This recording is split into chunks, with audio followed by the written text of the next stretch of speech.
ಧನುರ್ರಾಶಿ, ರಾಶೀಶನು 7ನೇ ಮನೆಯಲ್ಲಿ ಒಂದು ವರ್ಷ ನಿಮಗೆ ಬೇಕಾದ್ದನ್ನು ಕೊಟ್ಟು ಸಂತೋಷಪಡಿಸಿದ್ದಾನೆ. ಕೇಂದ್ರಾಧಿಪತಿ 7ನೇ ಮನೆಯಲ್ಲಿರ್ತಕ್ಕಂತಹ ಮಿಥುನದ ಗುರು 8ನೇ ಮನೆಗೆ ಹೋಗಿ ಒಂದು ವರ್ಷ ಗುರು ಬಲ ಇರೋದಿಲ್ಲ, ಆದರೆ ಅಂಥ ಸಮಸ್ಯೆಗಳೇನು ಬರೋದಿಲ್ಲ. ಪಂಚಮ ಶನಿ ಶುರು ಆಗಿದೆ. ಈ ಸೆಪ್ಟೆಂಬರ್ ನಂತರ ಅದರ ಪ್ರಭಾವ ಆಗ್ತದೆ. ಆರೋಗ್ಯದಲ್ಲಿ ಸ್ವಲ್ಪ ಎಡವಟ್ಟಾಗಲಿಕ್ಕೆ ಸಾಧ್ಯ ಉಂಟು. ವಿಶೇಷವಾಗಿ 50-55 ವರ್ಷ ಆಗಿರೋರು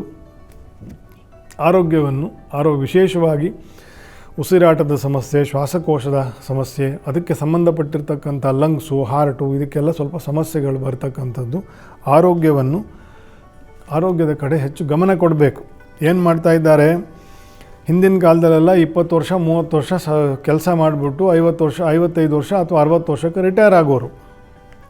ಆಮೇಲೆ ಪೆನ್ಷನ್ ಬರೋದು ಅಥವಾ VRS ತೊಗೊಂಡು ಒಂದಷ್ಟು ದುಡ್ಡು ಬರೋದು. ಆಮೇಲೆ ಪಾರ್ಕಲ್ಲಿ ಓಡಾಡಿಕೊಂಡು ಕಾಫಿ ಕುಡ್ಕೊಂಡು ವಾಕಿಂಗ್ ಮಾಡಿಕೊಂಡು ಸಣ್ಣ ಪುಟ್ಟ ಕೆಲಸಗಳಿದ್ರೆ ಮಾಡ್ಕೊಂಡು ಆರಾಮಾಗಿರೋರು. ಅಬೌಟ್ 20-30 ಇಯರ್ಸ್ ಬ್ಯಾಕಿನ ಜನ್ರೇಷನ್. ಇವತ್ತೇನಾಗಿದೆ, ಮನುಷ್ಯ 60 ವರ್ಷ ಆದರೂ ಅವನಿನ್ನೂ ಯಾವುದೋ ಒಂದು ಲೈನು ಶುರು ಮಾಡಿರ್ತಾನೆ, ಇನ್ನೊಂದು ಲೈನ್ಗೆ ಹೋಗಿರ್ತಾರೆ, ಆಮೇಲೆ ಅದರಿಂದ ಇನ್ನೊಂದು ಲೈನಿಗೆ ಬಂದಿರ್ತಾರೆ. ಸೊ ಅವ್ರಿಗೆ 60 ವರ್ಷ ಆದರೂ ಏನಾದ್ರು ಮಾಡ್ತಾನೇ ಇರಬೇಕು ಅಂತಕ್ಕಂತಹ ಒಂದು ಅನಿವಾರ್ಯತೆ, ಅದು ಅಭ್ಯಾಸ ಆಗಿ ಹೋಗಿರುತ್ತೆ. ಅದು ಎರಡನೇದು.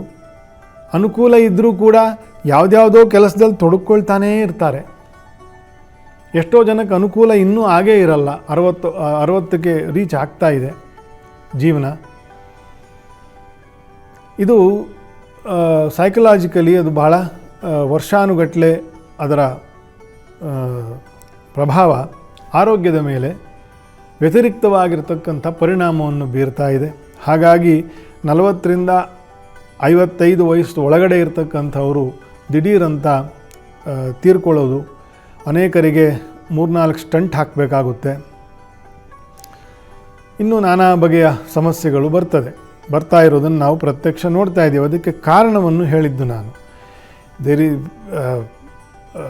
ಅನುಕೂಲ ಇರುವವರು ಏನೋ ಒಂದು ಮಾಡ್ತಾನೇ ಇರಬೇಕು ಅಂತನ್ನೋದು, ಅನುಕೂಲ ಇನ್ನೂ ಆಗದೇ ಇರೋರಿಗೂ ಇನ್ನೂ ಅನಿವಾರ್ಯತೆ ಮುಗದೇ ಇಲ್ಲ ಜೀವನದಲ್ಲಿ. ಸೊ ಹಾಗಾಗಿ ಇದು ನಮಗೆ ಗೊತ್ತಿಲ್ಲದಂತೆ ಒಳಗಡೆ ಆಂತರಿಕವಾಗಿರ್ತಕ್ಕಂಥ ಸ್ಟ್ರೆಸ್ ಜಾಸ್ತಿ ಡೆವಲಪ್ ಆಗಿರುತ್ತೆ. ಅದರಿಂದ ಈ ರೀತಿಯ ಒಂದು ವಿಷಯವೂ ಕೂಡ ಧನುರ್ರಾಶಿಯವರಿಗೆ ಅಂತಂತ ಹೇಳ್ತಾ ಇಲ್ಲ, ಎಲ್ಲರಿಗೂ ಜನರಲಿ ಇದು ಅಪ್ಲೈ ಆಗುತ್ತೆ. ಅದರ ಬಗ್ಗೆ ಸ್ವಲ್ಪ ಕಾಳಜಿ ವಹಿಸಬೇಕು. ಆರೋಗ್ಯಕ್ಕಿಂತ ಹೆಚ್ಚಿನ ಸಂಪತ್ತು ಒಂದು 50-55 ವರ್ಷ ಆದಮೇಲೆ ಅದಕ್ಕಿಂತ ದೊಡ್ಡ ಸಂಪತ್ತಿಲ್ಲ. ತಕ್ಕ ಮಟ್ಟಿಗೆ ಏನೋ ಒಂದು ನಡೀತಾ ಇದೆ, ನಾನು ಆರೋಗ್ಯವಾಗಿದ್ದೀನಿ, ಆರೋಗ್ಯವಾಗಿರಲಿಕ್ಕೆ ನನಗೆ ಬೇಕಾಗಿರುವಂಥದ್ದನ್ನು ನಾನು ಮಾಡ್ಕೋಬಲ್ಲೆ, ಇಷ್ಟನ್ನು ನೀವು ಗಳಿಸ್ಕೊಂಡ್ರೆ ಸೊ ಬೇರೆ ಎಲ್ಲ ಹರಡ್ಕೊಂಡು ಹೋಗ್ತಾ ಇರತಕ್ಕಂಥ ಅವಶ್ಯಕತೆ ಇರಲ್ಲ. ಯಾಕಂದರೆ ನೀವು ಮಲಗಿದಾಗ ನಿಮಗೆ 4 ಸ್ಟಂಟ್ ಹಾಕಿದ ಮೇಲೆ ಪುನಃ ಏನೂ ಮಾಡಲಿಕ್ಕೆ ಆಗೋದಿಲ್ಲ. ಹಾಗಾಗಿ ಅಂತಹ ಒಂದು ದೋಷಗಳು ಕೂಡ ಈ ಪಂಚಮ ಶನಿಯು ಶುರು ಆಗ್ತಾ ಇರತಕ್ಕಂತಹ ಸಂದರ್ಭ. ದ್ವಿತೀಯದಲ್ಲಿ ರಾಹು ಬರ್ತಕ್ಕಂತಹ ವರ್ಷವೂ ಇದೆ ಧನುರ್ರಾಶಿಯವರಿಗೆ. ಆರೋಗ್ಯದ ಕಡೆ ಹೆಚ್ಚು ಗಮನ ಕೊಡಿ, ಆಯಾಸ ಕಡಿಮೆ ಮಾಡಿಕೊಳ್ಳಿ, ಕೆಲಸ ಕಡಿಮೆ ಮಾಡಿ, ಸ್ಟ್ರೆಸ್ ತನಗೆ ತಾನೇ ಕಡಿಮೆ ಆಗ್ತದೆ.